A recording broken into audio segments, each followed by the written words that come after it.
weli waxaan bartanka uga jirnaa taariikhda Canada marka haddii aan kasii anbaqaadno meeshii aan ahdayti maraynay ahayd dagaalkii koowaad ee adduunka hadda waxaan ka hadlaynaa dumarka goorma ay xaq u yeesheen inay codeeyaan taariikhda Canada. At the time of the Confederation, the vote was limited to property owning adult white males. Markii Confederationka uu bilaabanayay waxaa loo ogolaa kaliya inay codeeyaan ragga cadaanka ah ee maaragtay xoolaha haysta unbaa loo ogolaa. The effort by women to achieve the right to vote is known as women's suffrage movement. Waxaa bilowday dhaqdhaqaaq lagu doonayo in dumarka xaqooda loo soo dhiciyo si ay u codeeyaan. dhaqdhaqaaqaasna waxaa loo yaqaanay women's suffrage movement. waxaa marka aas-aasay xarakadaas ama dhaqdhaqaaqaas Dr. Emily Stowe oo ahayd naagtii ugu horeysay oo caafimaad ka shaqeysa Canada. In 1960, Manitoba became the first province to grant voting rights to women. Manitoba ayaa waxay noqotay gobolkii ugu horeeyay ee u ogolaada dumarka inay codeeyaan 1916. In 1917, the federal government of Sir Robert Borden gave women the right to vote in federal elections. 1917 dowladda dhexe oo markaas uu hogaaminay Sir Robert Borden ayaa wuxuu u ogolaaday dumarka inay codeeyaan ay ka codeeyaan federal electionska yani wadanka ka dhacay not kuwa gobolada. laakiin yee ahaayeen dumarka loo ogolaaday. First to nurses at the battlefront, then to the women who were related to men in active wartime service. Marka hore waxaa loo ogolaa inay codeeyaan kaliya gabdhaha kalkaalayaasha ah oo maaragtay dagaalka furunta hore uga jiro. sidoo kale markii xigtana waxaa loo ogolaa dadka maaragtay ay wax isu yihiin dadka markaas ciidanka ku jiray oo militariga ah oo maaragtay dagaalka markaas ka qayb qaadanay. marka qof kasto oo dumar looma ogolaan weli. In 1918, most Canadian female citizens aged 21 and over were granted the right to vote in federal elections. 1918 dumarka Canadianka ah oo markaas 21 jirka ah waxaa loo ogolaaday in ay ka codeyn karaan federal electionska 21 jir wixii ah. In 1921, Agnes MacPhail, a farmer and a teacher, became the first woman MP.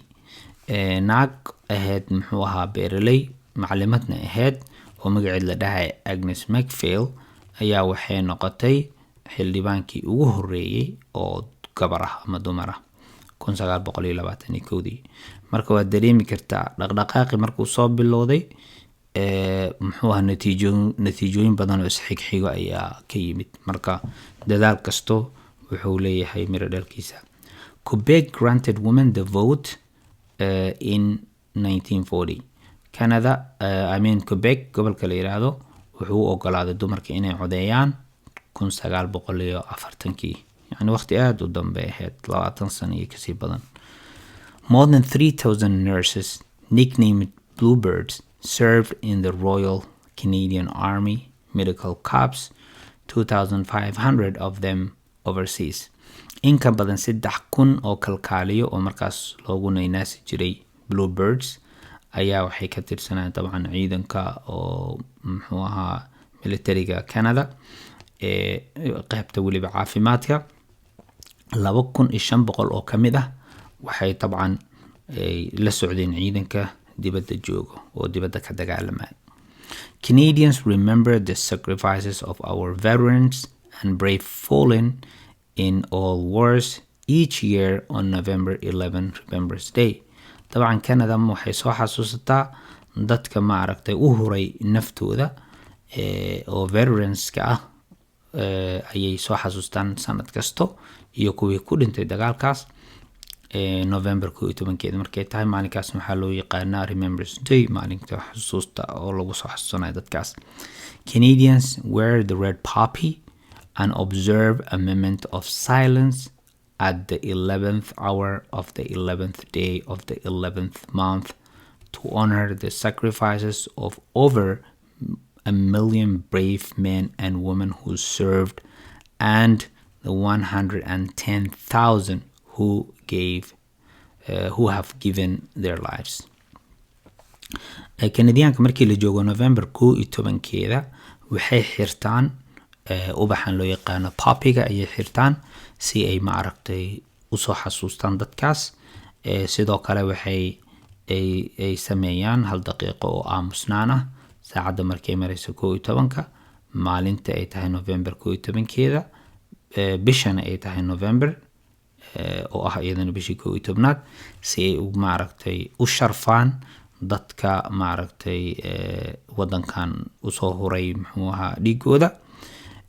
In ka badan 1 milyan oo rag iyo dumar isugu jiro oo geesiyaal ah oo wadankan muxuu ahaa u soo dagaalamay iyo in ka badan 110,000 oo ayagana naftooda u waayay oo dagaalkaas ku dhintay inay xasuustaan.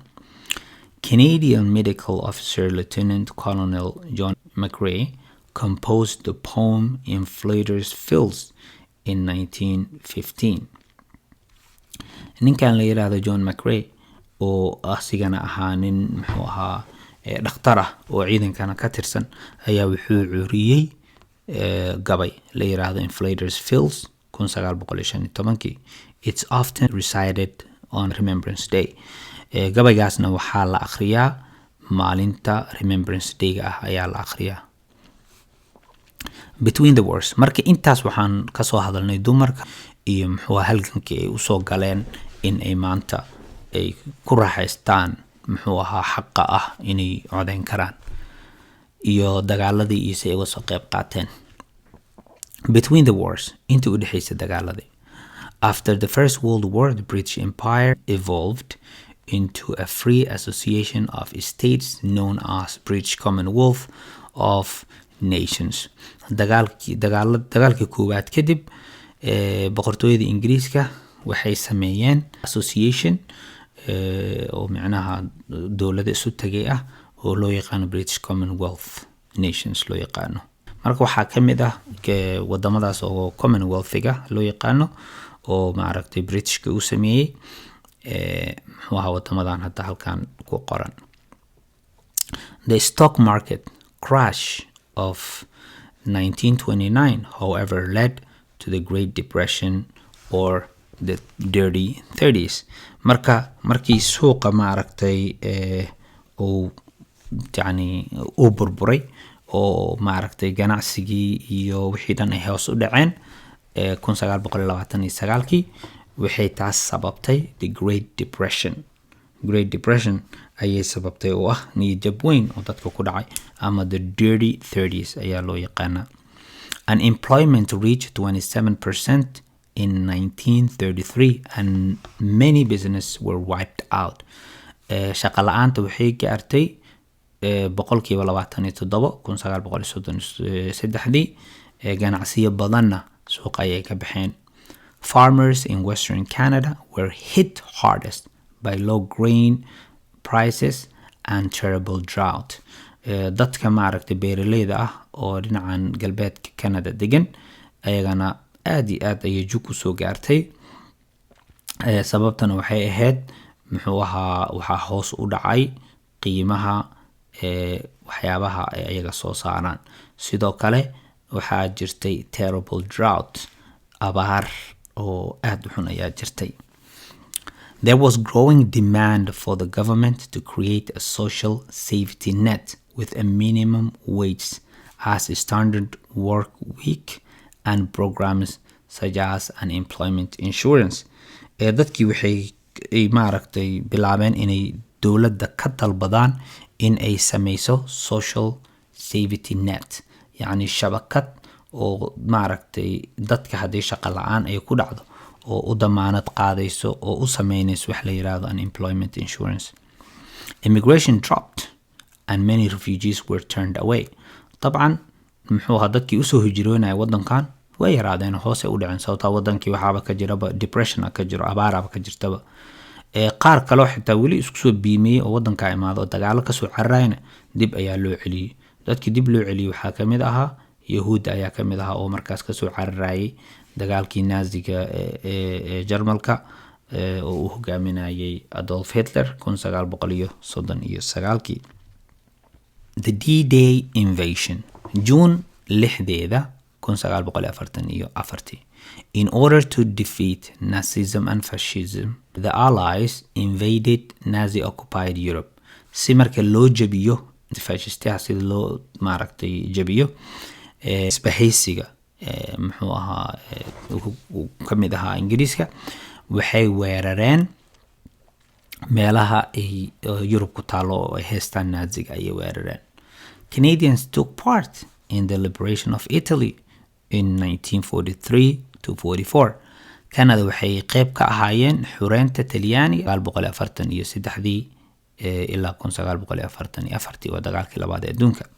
In the epic invasion of Normandy in the northern France on June 6, 1944, known as D-Day. Sidoo kale weerar oo aad u heer sare ay ka qayb qaateen Canadianka ama ay hogaaminayeen kaas oo ka dhacay Normandy oo ku taalo waqooyiga Faransiiska June 6, 1944 waxaana loo yaqiinay maalintaas D-Day ayaa loo yaqiinay. 15,000 Canadian troops stormed and captured Juno Beach from the German army, a great national achievement. 15,000 oo kamida ciidanka muxuu ahaa Canadianka ayaa waxay si maaragtay xoog galeen qabsadeen Juno Beach meesha loo yaqaano waxay ka qabsadeen ciidanka Jarmalka ah taasna waxay ahayd guul weyn oo u soo hooyatay wadanka oo dhan. Approximately 1 in 10 Allied soldiers on D-Day was Canadian. Ku dhawaad 10kii muxuu ahaa askari oo kamid ahaa ciidamada muxuu ahaa isbahaysiga hal kamid ah wuxuu ahaa Canadian maalinkaas D-Day marka yani aad ay uga qayb qaateen loola jeeda. The Canadian Army liberated the Netherlands in 1944 and 1945 intii u dhaxaysay. Sidoo kale ciidamada Canadianka waxay xureeyeen Holland ayay xureeyeen intii u dhaxaysay 1944 ilaa 1945 and helped force the German surrender of May 8, 1945, bringing to an end 6 years of war in Europe. Sidoo kale waxay maaragtay Canadianka ay qayb ka qaateen in uu Jarmalka isdhiibo haddana May 8, 1945 taas oo sababtay gabagabada dagaalkii labaad ee adduunka. The Second World War began in 1939 when Adolf Hitler, the National Socialist Nazi dictator of Germany, invaded Poland and conquered much of Europe. Marka dagaalkii labaad ee adduunka soo ku bilowday waa marka dagaalkii labaad ee adduunka wuxuu bilowday 1939 markii Adolf Hitler uu weeraray muxuu ahaa Poland oo uu qabsaday qayb badan oo Europe kamid ah. Marka arintaas arin ma ahan oo maaragtay Canada iyo Ingiriiska ay ku faraxsanayeen. Canada joined with its democratic allies in the fight to defeat tyranny by force of arms. Canada waxay maaragtay qayb ka ahayd isbahaysiga dimuqraadiga dawladaha yani oo Europe u badan oo markaas la dagaalamayay Jarmalka si ay u jabiyaan muxuu ahaa aweedan oo muxuu ahaa Jarmalka ah xoogna ay ku jabiyaan yani ma ahayn wax oo af iyo wada hadal iyo ama dagaal qabow adduunka oo dhinac dhaqaale iyo cunaqabateyn la saarameen dagaal xabad ay ahayd. More than 1 million Canadians and Newfoundlanders served in Second World War. Waxaa ka qayb galay in ka badan 1 milyan oo qof oo Canadian iyo Newfoundlanders ah ayaa ka qayb galay kuwaas oo maxaan ku iraahdaa ka qayb galay طبعا dagaalkii labaad ee adduunka. marka dagaalka koowaad ee adduunka waxaan soo sheegnay dadka ka qayb galay Canadianka ah inay ahaayeen more than 600,000. hadda laakiin numberkii wuu koray oo 1 milyan in ka badana waa. marka Newfoundlanders ay ka qayb galeen sababtoo ah markaas Newfoundland weli Canada kama tirsaneen, saas daraadeed lagu leeyahay 1 million Canadians and Newfoundlanders. لأنه waxaan soo sheegnay Newfoundland inay ku soo biirtay Canada 1949kii. waxaa ku dhintay marka dagaalka labaad adduunka 44,000 ayaa ku dhintay. The Canadians fought bravely and suffered losses in unsuccessful defense of Hong Kong 1941 from attack by Imperial Japan. Canada طبعا si geesinimo ayay u dagaalameen, laakiin waxaa soo gaaray dhibaatooyin badan ayaa soo gaaray markii ay isku dayeen in ay difaacaan Hong Kong, taasoo ahayd mid maaragtay aysan ku guuleysanin. marka dhibaatooyinka soo gaareen waxay ka soo gaareen weerarkii ay maaragtay Japanka ku soo qaadeen. markaas ayagu waxay isku dayayeen inay Hong Kong difaacaan, isku dayayeen laakiin ma aysan dhicin.